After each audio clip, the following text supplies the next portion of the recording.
जी good morning, स्वागत है आपका सरस्वती ऑनलाइन क्लासेस में। और प्रश्नावली जल्दी अपने 3.1 शुरू करेंगे आज। इससे पहले मैंने आपको समबहुभुज, विषम बहुभुज जिसे कहते हैं, उत्तल, अवतल, बहुभुज, इनके बारे में सारी जानकारी दे दी थी, ठीक है। और फिर त्रिभुज के अंतःकोणों का योग ज्ञात करना होगा, सूत्र क्या होगा वगैरह मैंने सब आपको बता दिए। किसी भी बहुभुज के अंतःकोणों का योग ज्ञात करने का सूत्र होता है n-2 गुना 180 डिग्री, ठीक है। और किसी भी आकृति के बाह्य कोणों का योग होता है, जैसे आप एक बहुभुज की बात करें, ये मान लो एक आकृति है, ये क्या है, चार भुजाओं से बनी आकृति, 1 2 3 4, चार भुजाओं से बनी आकृति, यानी ये चतुर्भुज तो है, ठीक है। और ये बहुभुज भी है, चार भुजाओं से बनी आकृति चतुर्भुज है, और ये बहुभुज भी है क्योंकि इसमें 3 या 3 से अधिक भुजाओं वाली बंद आकृति को क्या कहते हैं, बहुभुज।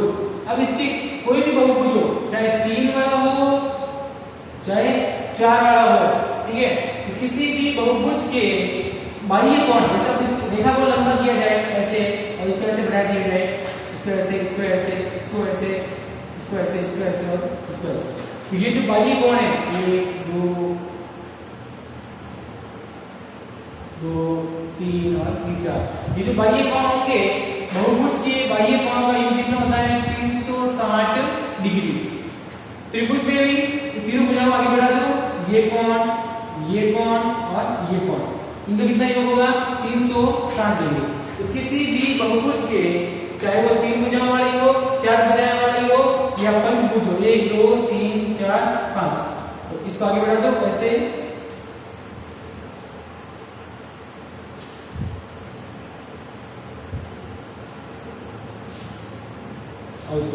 ठीक है। ये जो कोण होंगे बाह्य कोण, यहाँ बनने वाला कोण, यहाँ बनने वाला, यहाँ बनने वाला, यहाँ बनने वाला, यहाँ बनने वाला, कितने हो गया, ये बाह्य कोण और ये बाह्य कोण। ये पंचभुज है तो भी इसके बाह्य कोण का योग कितना होगा, 360 डिग्री। चाहे छठभुज हो, सप्तभुज, अष्टभुज, कितनी भुजाओं की आकृति हो, उसके बाह्य कोण का योग क्या होता है, 360 डिग्री। इसके बाह्य कोण का योग कितना होगा, 360 डिग्री। तो किस बहुभुज के बाह्य कोण, जो बाहर की तरफ कोण बनते हैं बाह्य कोण, उनका योग 360 डिग्री होता है, चाहे वो 3 भुजा वाली आकृति हो, 4 भुजा, 5 भुजा, 6 भुजा, 7 भुजा, कितनी ही भुजा क्यों ना हो।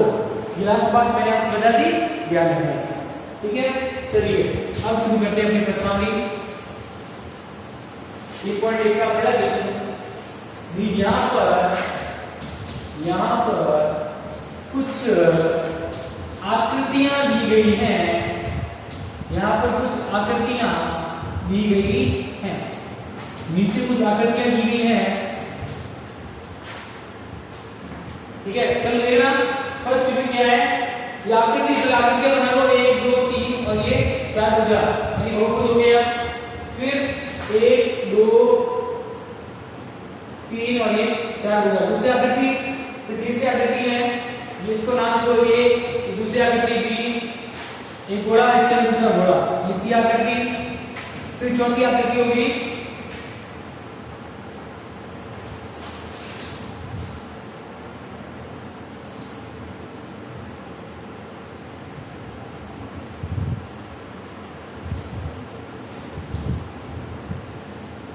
हो गया।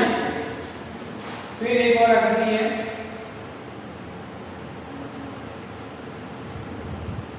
सही इसको देखना आकृति कैसी है।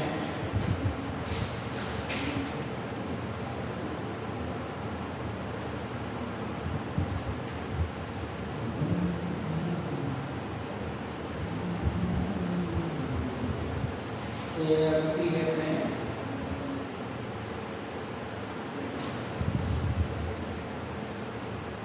ओके, ऐसे आकृति है, जो ये चौथी है डी आकृति।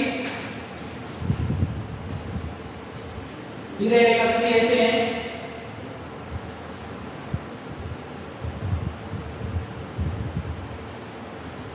पांचवी होगी। फिर छठी आकृति ऐसे, फिर सातवीं आकृति है,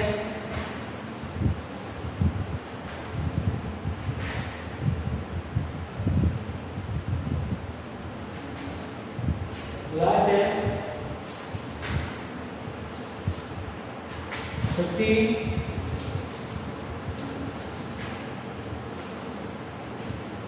अब देखना इसमें, अब आपको प्रश्न अब नीचे है, इसमें क्या है, प्रत्येक का वर्गीकरण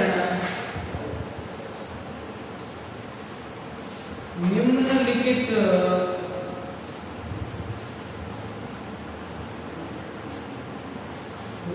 आधार पर कीजिए, आधार पर कीजिए। अब प्रश्न अभी शुरू हो रहा है, क्या कह रहा है प्रश्न कि ये है साधारण वक्र, साधारण वक्र बी है, आपके प्रश्न समझ में नहीं आ रहा होगा, अभी मैं समझाऊंगा, देखना आपको समझ में आएगा। साधारण बंद वक्र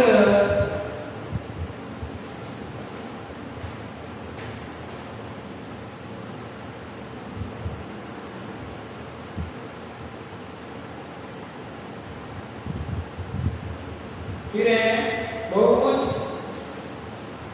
बहुभुज, फिर बी है उत्तल बहुभुज, और डी के बाद ई है अवतल बहुभुज, अवतल बहुभुज। ये देखो, फिर मैं आपको प्रश्न याद करवाऊंगा ताकि आपको जल्दी से समझ में आ जाएगा। देखो जल्दी प्रश्न लिख लो। पहला ए, उत्तर लगाना, उत्तर ए का, इनमें क्या लिखा हुआ है, साधारण वक्र। पहले लिखो जल्दी से, साधारण वक्र। पहले प्रश्न करो फटाफट और जल्दी बना लो ताकि समझ में आ जाए आपके, फिर मैं आपको समझाऊंगा कैसे करना है।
चलो बना लिया आपने।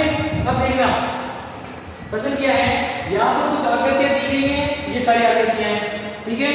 अब आपको क्या बताना है, प्रत्येक का वर्गीकरण निम्नलिखित आधार पर कीजिए। अब ये प्रत्येक आकृति का वर्गीकरण करना है, कैसे करना है। पहला है साधारण वक्र। साधारण वक्र क्या होता है, कोई भी सामान्य आकृति साधारण वक्र कहलाती है, जिसमें क्या हो, सिर्फ एक ही आकृति हो, दो आकृति नहीं, एक सामान्य आकृति का अर्थ होता है या साधारण वक्र का अर्थ होता है कि रेखाओं से खींची गई कोई भी बंद आकृति एक साधारण वक्र कहलाती है। साधारण आकृति कैसे होती है, या साधारण वक्र कैसे होता है, कोई भी आकृति जो कैसे भी पेंसिल से खींच ले अपन, और एक आकृति हो और खुली भी हो सकती है, ठीक है। बंद वक्र और खुला वक्र दोनों होते हैं। तो आपको साधारण वक्र देखना है, तो देखो इसमें, देखो ये कैसा आकृति है, 1 2 3 और 4, ये पूरी एक आकृति है और बंद है, ये कैसे हो गई, साधारण वक्र। तो एक नंबर साधारण वक्र है। अब आप देखो कि साधारण वक्र कौन कौन से, 1 2 3 4 5 6 7 8, इनमें से साधारण वक्र कितनी आकृतियां हैं। साधारण वक्र नहीं, कोई भी बंद आकृति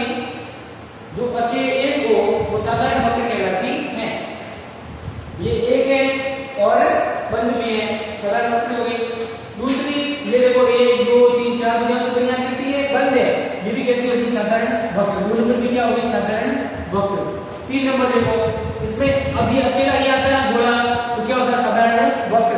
लेकिन इसके अंदर एक बार ऊपर और आ गया, दो आकृतियां आ गई, इसका मतलब ये साधारण वक्र नहीं है नहीं है ना, ठीक है, इसको कैंसिल कर दो। फिर ये आकृति साधारण वक्र है नहीं, अगर ये अकेली आती है जैसे एक त्रिभुज आता तो क्या करते हैं, हाँ भाई साधारण वक्र है। लेकिन दो त्रिभुज मिक्स हो गए और ये आकृति अजीब बन गई तो ये साधारण वक्र नहीं है। एक आकृति हो और बंद हो उसे कहते हैं साधारण वक्र। इसमें देखो ये पूरी एक आकृति, ये इसको और इसको मिलाया है, आकृति तो एक ही है ना, ये कैसी है, साधारण आकृति है ना, अरे साधारण आकृति एक नहीं है, ठीक है, ये होगी साधारण आकृति, तो 5 नंबर होगी साधारण आकृति। 1 2 3 4 ये 5 हो गई, ये साधारण आकृति है, ये भी साधारण आकृति है। देखो ऐसे करके इसको ऐसे खींचा गया है, बंद है और एक अकेली है, ये साधारण वक्र हो गया। ऐसे आकृति होगी साधारण वक्र। 6 नंबर।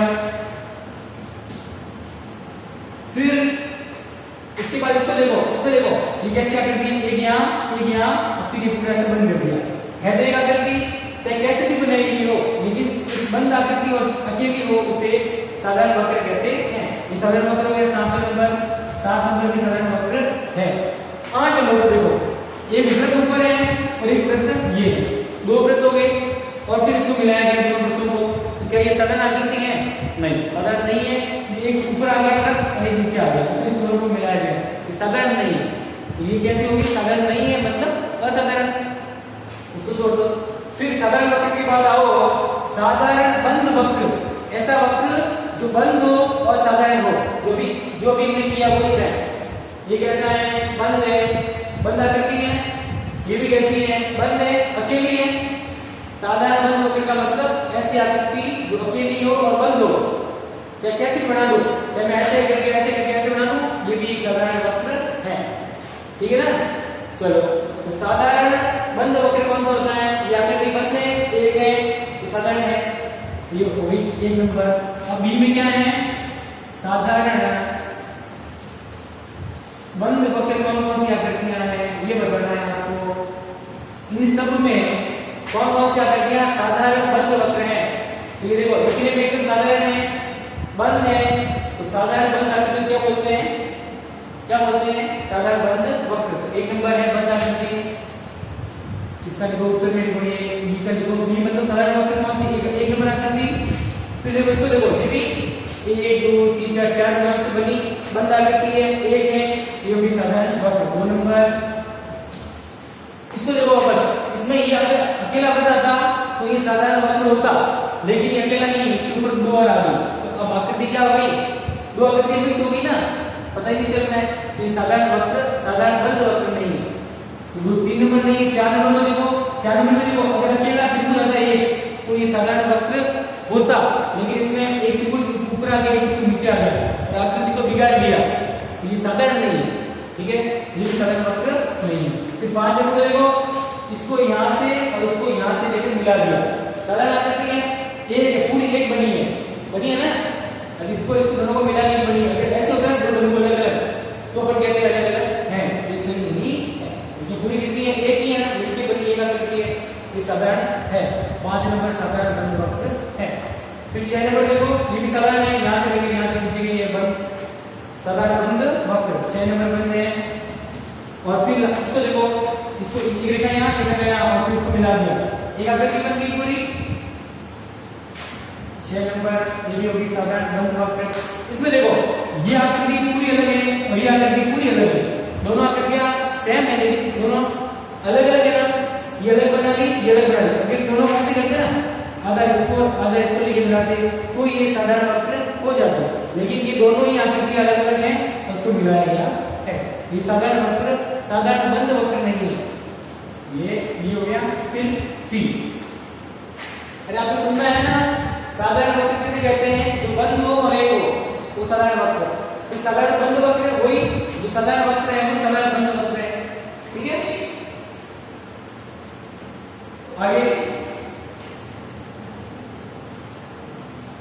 आगे है उत्तल बहुभुज।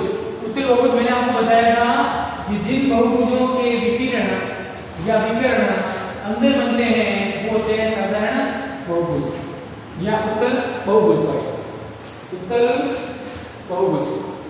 उत्तल बहुभुज कौन से होते हैं? वे बहुभुज जिनके विकर्ण दो शीर्षों को मिलाने वाली रेखा विकर्ण कहलाती है। अब इसको देखो, इसमें क्या है? उत्तल बहुभुज। अब इसे विकर्ण अगर खींचेंगे तो खींचेंगे बाहर, बाहर जिसके विकर्ण आता है उसको बोलते हैं अवतल बहुभुज। कल बताया था मैंने आपको, तो ये उत्तल बहुभुज नहीं है। इसमें अगर विकर्ण खींचे कहाँ खींचेंगे? इन दोनों शीर्षों को मिलाने के लिए यहाँ आ सकता है, तो इसको इस शीर्ष को, इस बिंदु को इस बिंदु से मिलाने के लिए यहाँ आ सकता है। मतलब इसके जो विकर्ण होंगे, दो बिंदुओं को या दो शीर्षों को मिलाने वाला रेखा, ये रेखाखंड विकर्ण कहलाती है। इसमें जो विकर्ण है वो अंदर खींचा जाएगा, इसका मतलब ये आकृति उत्तल बहुभुज है, इसका विकर्ण अंदर खींचा जा रहा है। उत्तल बहुभुज में देखो सेकंड नंबर या बी नंबर आकृति है, सेकंड नंबर सेकंड नंबर आकृति क्या है? उत्तल बहुभुज है। इसको देखो, इसके विकर्ण खींच सकते हैं क्या? नहीं खींच सकते। इसमें गोल आकृति, इसके विकर्ण कहाँ खींचेंगे? कहाँ इसके शीर्ष है, इसमें विकर्ण नहीं खींच सकते। इसमें विकर्ण खींच सकते हैं क्या? इसके विकर्ण अंदर नहीं आएंगे। अंदर कैसे आएंगे? जो कट रहे हैं पहले से, जो कोई कट रहे हैं, क्या इसके विकर्ण अंदर आएंगे? नहीं आएंगे।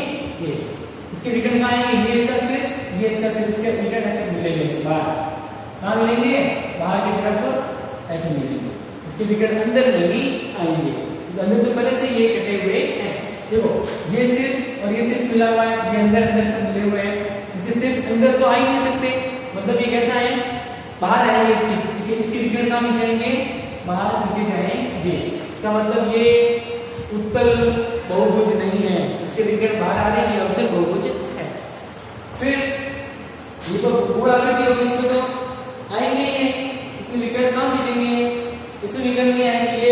ये भी वक्राकार आकृति होगी, इसमें विकर्ण आ नहीं सकते। कौन सी मिला होगी? इसको मिला तो क्या?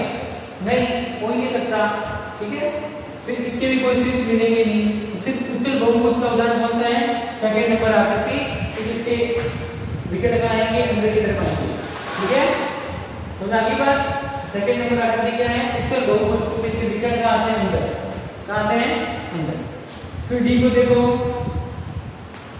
डी में क्या पूछना है? बहुभुज। क्या पूछना है? बहुभुज।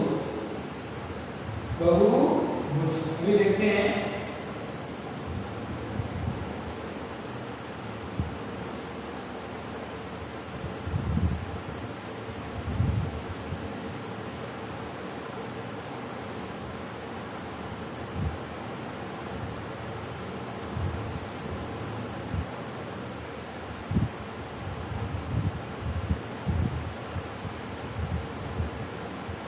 चलो इसको लिख लिया।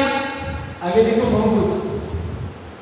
बहुभुज इन आकृतियों में बहुभुज आकृतियां कौन सी है? ऐसी आकृतियां जिसमें 3 या 3 से अधिक भुजाएं हो।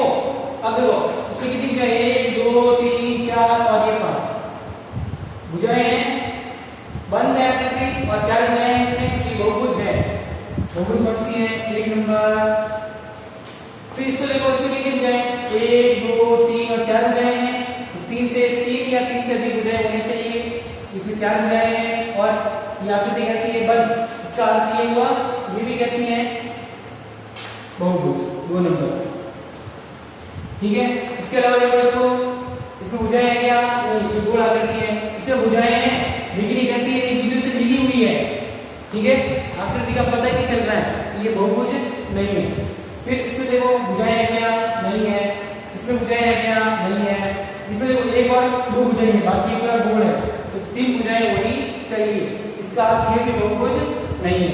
इसमें भी भुजाएं एक ऐसे भी भुजाएं जोड़ने वाली, तो जिसमें 3 भुजाएं या 3 से ज्यादा हो वो होता है बहुभुज।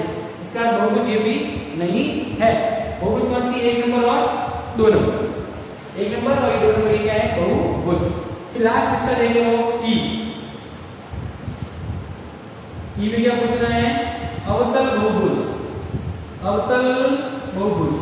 अवतल बहुभुज क्या होता है? ऐसा बहुभुज जिसके विकर्ण कहां खींचे गए हो? बाहर। बाहर के देखो, देखा ध्यान से, ये देखो ये भुजा, ये भुजा, ये भुजा, ये भुजा सब मिली हुई है। लेकिन अगर इस शीर्ष को इस शीर्ष से मिलाने के लिए मैं रेखा खींचूं या रेखा खंड खींचूं, ये क्या बनेगा? विकर्ण बनेगा। इसका कहाँ आ रहा है, बाहर की तरफ, ये कैसा है, अवतल बहुभुज। तो एक नंबर ये अवतल बहुभुज है, इसका विकर्ण कहाँ हो, बाहर की तरफ। एक नंबर क्या है, अवतल बहुभुज। इसके विकर्ण तो अंदर आएंगे, ठीक है, जिसके सारे शीर्ष मिले हुए इससे और ये इससे, ठीक है। इसका सिर्फ विकर्ण बाहर आएगा, ये अवतल बहुभुज है। इसका देखो, इसमें कोई है नहीं, बहुभुज ही नहीं है, तो विकर्ण कहाँ से होंगे, इसमें देखो, इसमें विकर्ण बाहर जा सकते हैं ना। तो इसको इससे मिला दो, इसको इससे मिला दो, इसको इससे मिला दो, इसको इससे मिला दो, इसको इससे मिला दो। इसके सारे जो विकर्ण है वो बाहर की तरफ है, अर्थात ये अवतल बहुभुज है। 1 नंबर और 4 नंबर, ठीक है। चलो लिखो, ये हो गया। आगे फर्स्ट कंप्लीट है।